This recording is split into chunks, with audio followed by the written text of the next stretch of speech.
afternoon.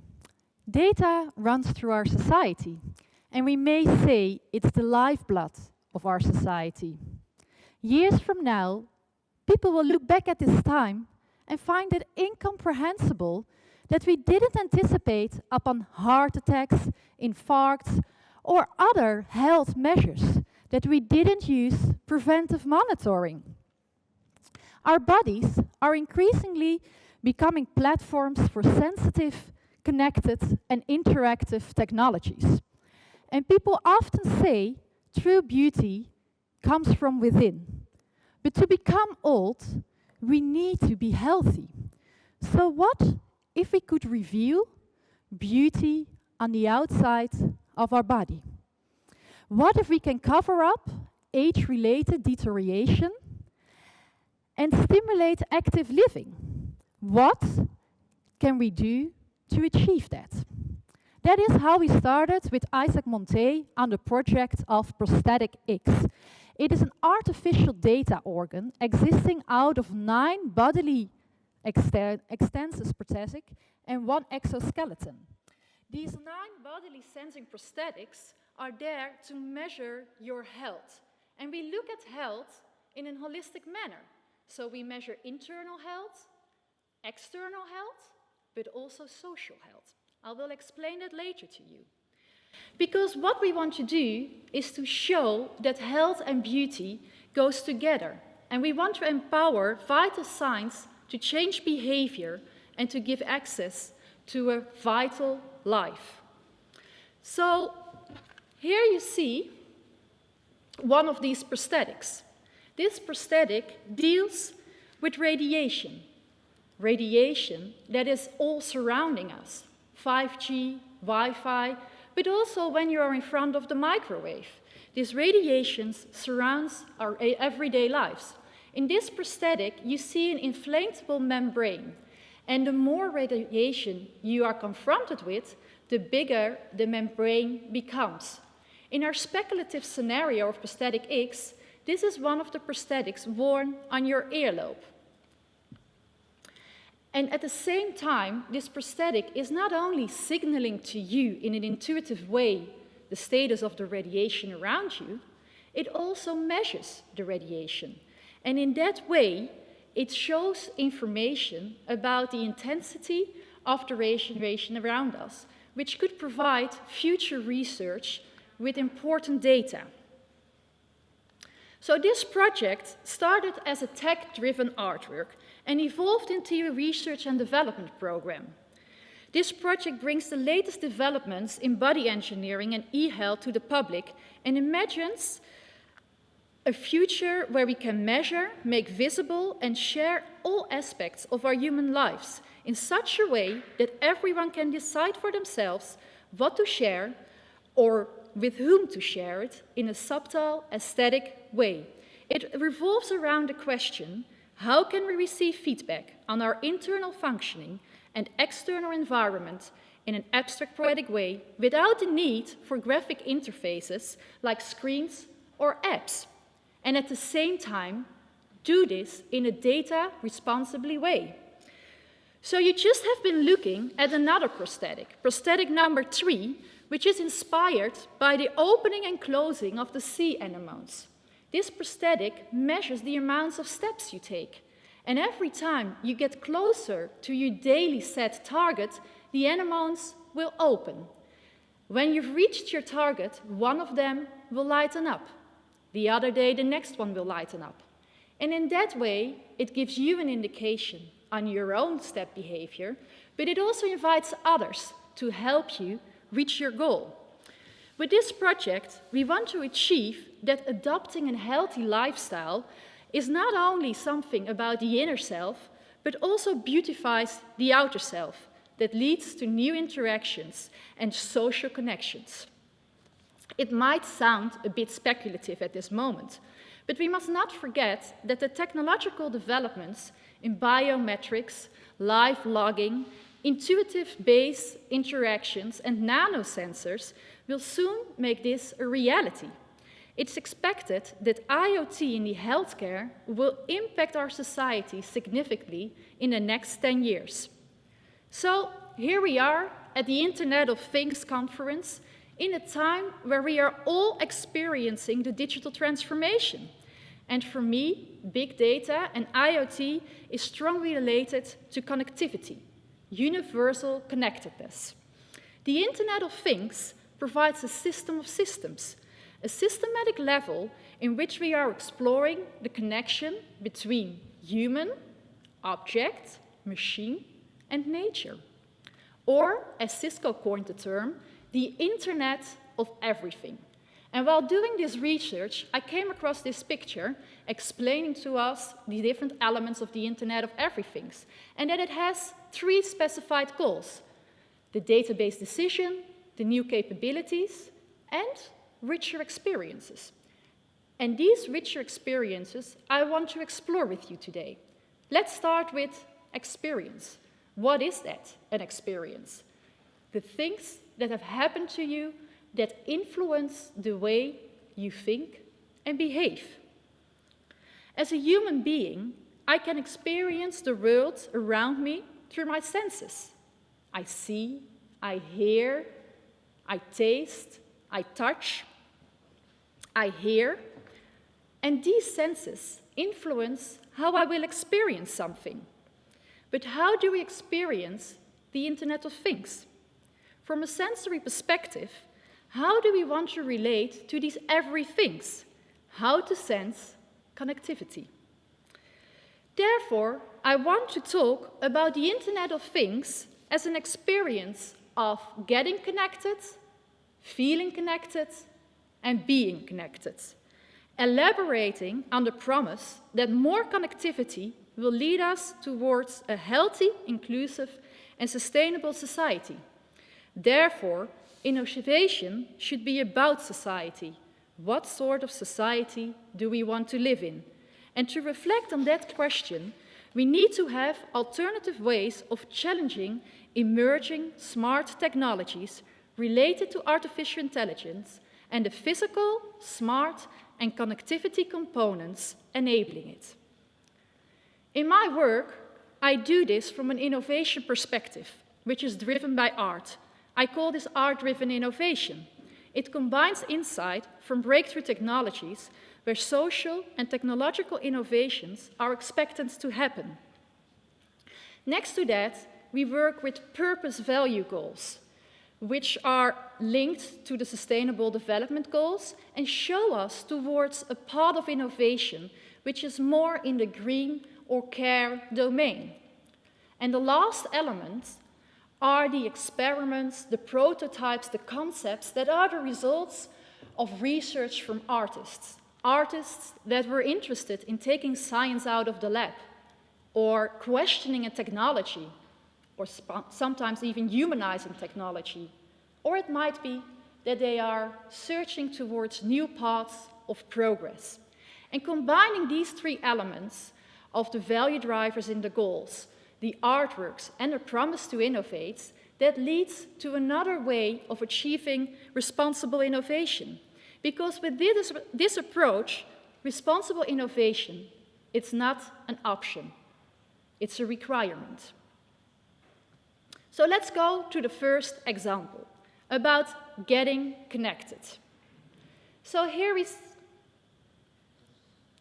see a cat, my cat, a pet I have to take care of every day.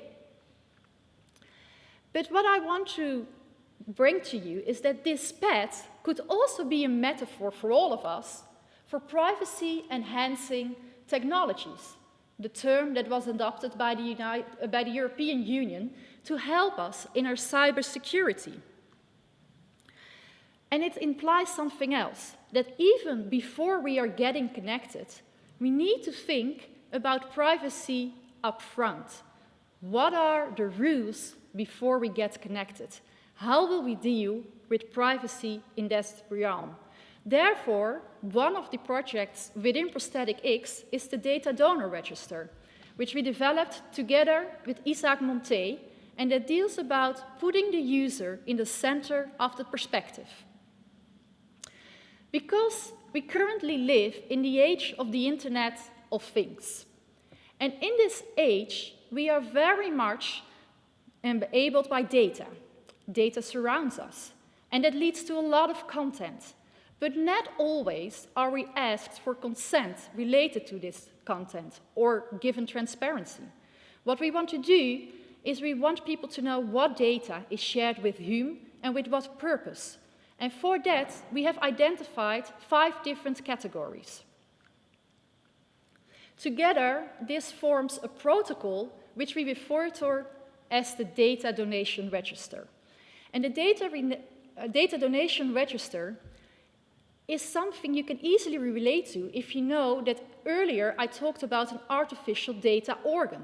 So if we take the metaphor of how we currently deal with our donor codicil, why should we not also be empowered to deal with that, with the data that the user is actually producing? So the Data Donor Register creates a user-centered terms of perspective in which the data is only being shared if the user gives an approval, and not only in life, but also in death. Another element of getting connected also, of course, has to do with what we understand with getting connected. It is the social aspect of it. It is linked to how we create relationships. And that is one of the holistic elements within the Prosthetic X project I already mentioned. So what we do there is we see health holistically, and we try to trigger social reactions. One of the prosthetics is hair. It's placed on the forehead, and it will react with you if we would share the same interests. So if you would like cooking, and I like it as well, our hair would start to flicker. And in that way, we know that we share a common interest, and we can spur new conversations. Another prosthetic, which we are developing, is related to how frequently you talk, because we know that if people don't talk at all, they are having a danger of becoming lonely. So with this prosthetic, of which you see the sketches in the screen, you can see whether someone has spoken during a day. And all the social components of the prosthetics are geared towards getting connected with your surrounding. It's a manifestation of social connectivity related to stimulating contact and to combat loneliness. The prosthetics, in this way, become an extension of everyday life. Are you still feeling connected out there? What if you could feel my touch at this moment? So let's talk about feeling connected. The past year, in-person meetings are limited, and we all have experienced how it feels to not touch each other, to not be close to each other. We have read about the influence it has and how it might lead to touch starvation or even skin hunger. Talking about the skin, have a look at your own skin. It's the largest organ we have, and it's full with reciprocity to make you feel connected. The Internet of Things is very well equipped to communicate text and image and sound, but the communication of touch over a network has not been explored much outside of the academic world. How do we transfer the feeling of friendship, warmth, comfort, love, or even sexuality over digital distance? How can we extend our bodily senses? Communicating touch over a network is an increasingly important field for the well-being of individuals and human relationships. Our current situation resulted in an investigation into transnational activation of simultaneous touch, a project of Marnix de Nijs in collaboration with Vliet. And in this project, we question, how can we communicate touch over a network? What does it mean to feel touch from a distance? And will we be able to communicate different emotions? What opportunities and challenges does this haptic technology impose on our autonomy, perception of trust, and accountability? Thus becomes an investigation into tactility and how we can play with our senses as explorers of new perceptions. Current haptic technologies are still hard to make small, or they only show a very hard grip. With touch, we want to reach a gentle, soft, comforting touch. Here you see Marnix experimenting in his studio, and he experiments how we can actively create touch to engage in a conscious movement with the other one. So if we would both wear this device at this moment, you would feel how my hand would touch your hand. This project, in first instance, will become an art installation that will be shown in Rotterdam and in China simultaneous, so that you can touch the person on the other side of the world. And as you can see, it's still quite bulky at the moment. But that doesn't mean that we're not thinking further. And from an art-driven innovation perspective, we are exploring if the communication of this gentle, subtle, comforting touches over the internet through a wearable sticker-like technology would be desirable for society. And that means that we are investigating moral values as privacy, human welfare, and environmental sustainability that should ensure that if such a product would be created, it would serve humanity. It might be too far stretched today, but it will become a reality tomorrow, also due to the developments on the internet itself. One of them, the latency, which is decreasing every day. And did you know that one of the new developments in the Internet of Things related to 5G is called the tactile internet? So let's go to another experience, an experience of literally feeling connected. I take you with me to an evening in February 2020 at a Friday night at V2 in Rotterdam, where together with Dani Ploeger, we launched Behind. Behind offers a solution. We allow you to connect to your technological environment through the excretions, the wetness, and the fluid parts of your body. But what does this device really do? What can it really do, I hear you wonder? Well, let me show you. I'm pressing the button once, and once more, pay attention to my behind. And here we are. Footage from the inside of my anal colon is transferred through this robot device, controlled by my sphincter muscle. So here we see the interior of my body, the wetness of my body, the excretion part of my body that is filling the space around us. But then how does this product really extend what is possible with products that are available now? Well, let me put it like this. Behind constitutes a paradigm shift in how we think and how we operate and act with our technological environment. This is no longer about merely controlling the devices in your surroundings or browsing data in the network. This is about a fundamental state of being with technological devices. Instead of management, think mindfulness. Instead of helpful technology, think holistic technology. And what that might mean, I will show you now, and I'll just remain quiet for a moment so you can really take in what this might mean in practice. I'm pressing the button again.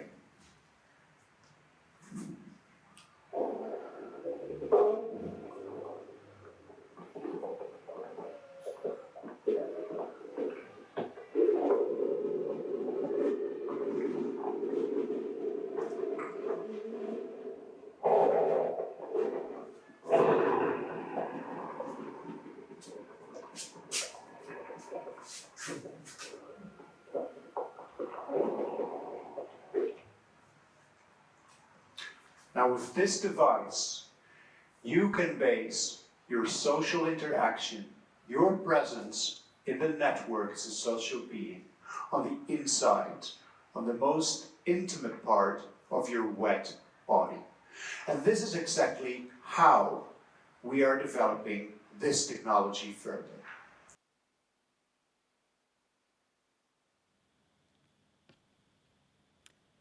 So I see some people laughing in here, but behind is real.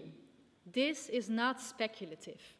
We just witnessed here a man controlling a robot with his butt.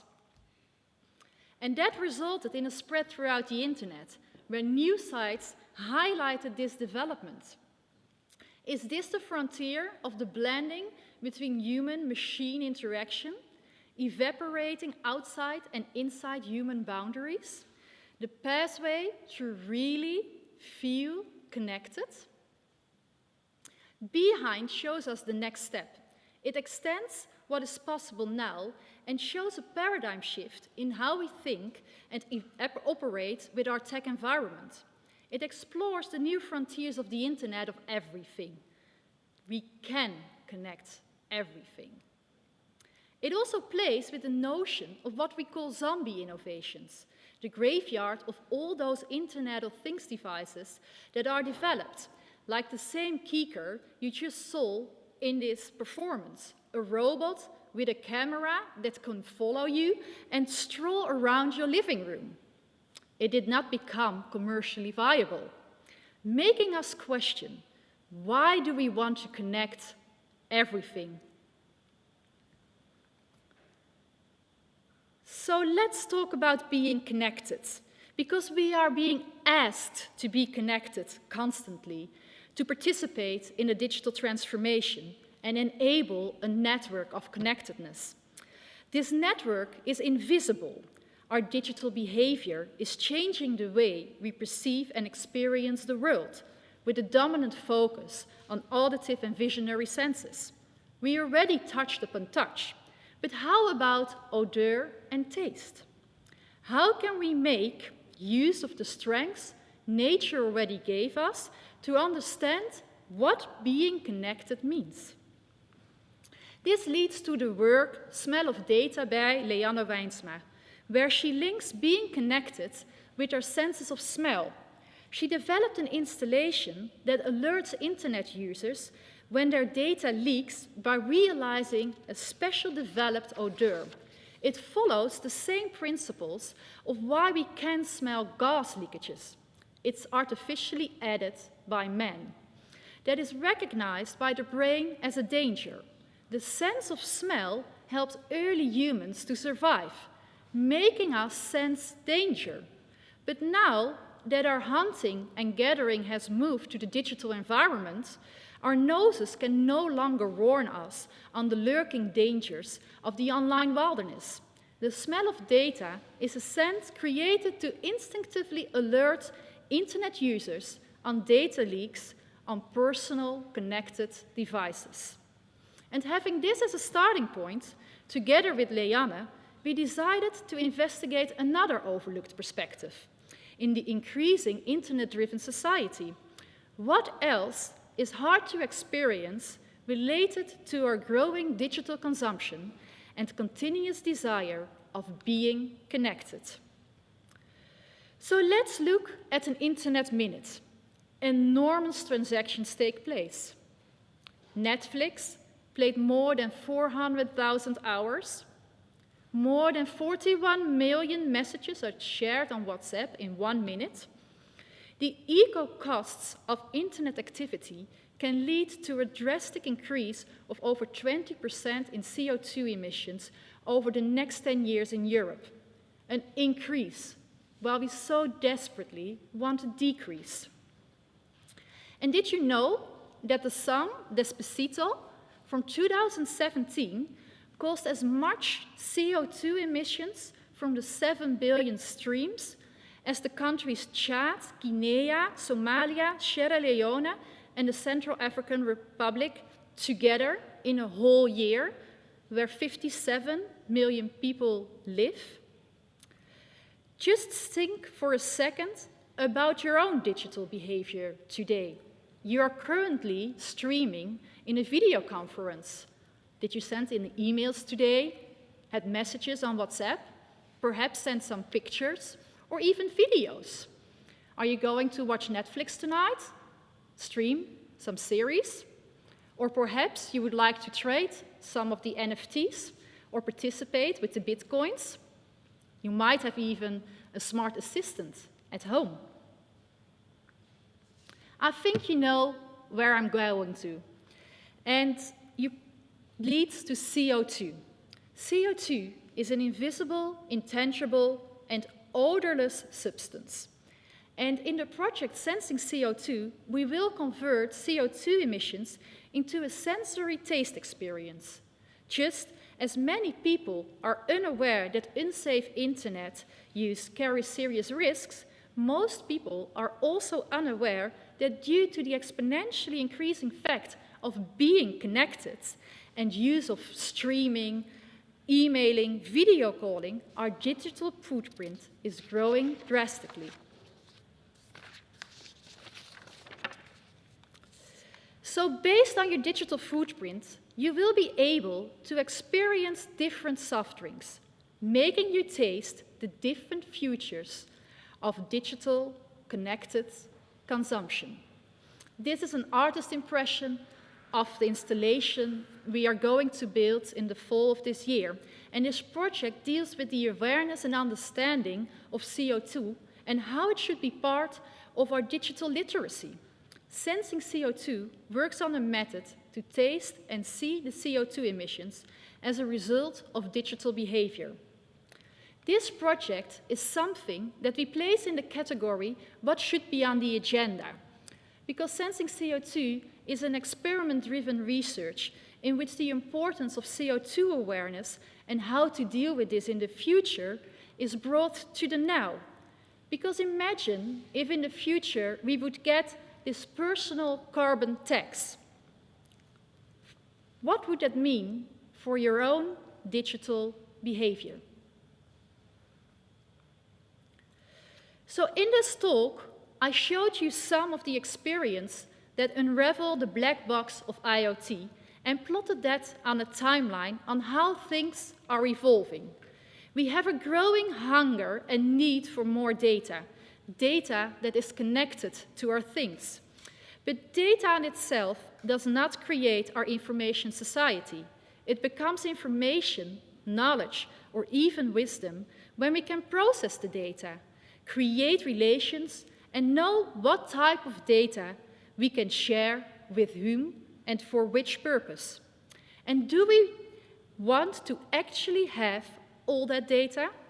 Should everything be connected to everything? What will happen to the energy consumption?